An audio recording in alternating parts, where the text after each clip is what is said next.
1 ঘন্টা আগে নিউজ, পরিমণির বিরুদ্ধে গৃহকর্মী নির্যাতনের অভিযোগ, যা বলেছে পুলিশ, বা পুলিশ যা বলছে। হ্যালো এভরিওয়ান, আসসালামু আলাইকুম। আসুন পরিমণির সাথে কি হচ্ছে, কি হতে যাচ্ছে সেটাই আপনাদের সাথে একটু শেয়ার করি। চলুন যাই।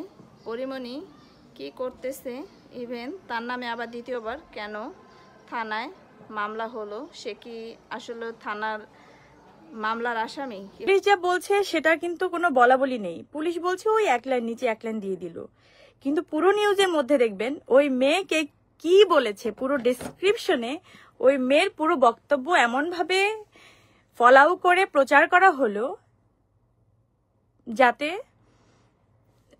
যেমনভাবে আমি একদম দোষী সাব্যস্ত হয়েই গেছি।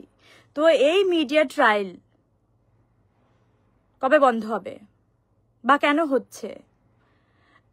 আমি যখন জেলে গেলাম, যখন আমাকে একটা মিথ্যা অভিযোগে আমাকে অ্যারেস্ট করা হলো, তখনও যেভাবে 1 মাস ধরে 7 দিন রিমান্ড আর 20 দিন জেল, তো রিমান্ডের কথা বাদই দিলাম, সেটা কি হচ্ছে আপনারা সবাই জানেন।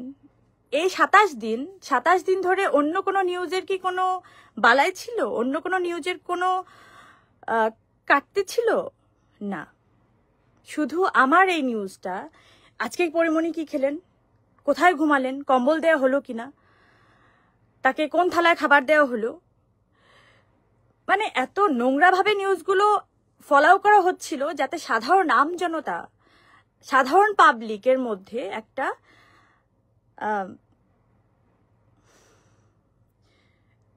ইন্টারেস্ট ফিল হয় যে আচ্ছা কি করছে একটু দেখি, এটা নাটকীয় ব্যাপার। তো এটা আসলে তো ধরেন এটা তো আমার লাইফ, নিজের লাইফ। তো একটা লাইফ তো আসলে নাটক হতে পারে না, একটা সিনেমা হতে পারে না, একটা রিলের জীবনযাপন হতে পারে না। তো আমি তো 10টা মানুষের মতো একটা মানুষ। তো যেটা আইনি প্রক্রিয়ায় উনি এখনো কিন্তু আমি এই এতক্ষণ ধরে লাইভ করলাম, এখন অবধি কিন্তু কোনো অভিযোগের বিরুদ্ধে কোনো কথা বলিনি যে এটা উনি রং বলেছেন, এটা রাইট বলেছেন, আমি কিন্তু কিছুই বলিনি, এখন অবধি বলিনি। কারণ আমি আইনের উপরে আস্থাটা রাখতে চাই বা আস্থা রেখে এসেছি। যারা কিনা 5-7 বছর ধরে আমার বাসায় কাজ করে না, আমাকে আগলায় রাখে, আমাকে ভালোবাসে, আমাকে বাঁচায় রাখে ভাই, আমাকে খাবার দেয়, আমাকে কাজে পাঠায়, আমার ডিপ্রেশনে, আমার দুঃখে সবকিছু তোরা পাশে থাকে।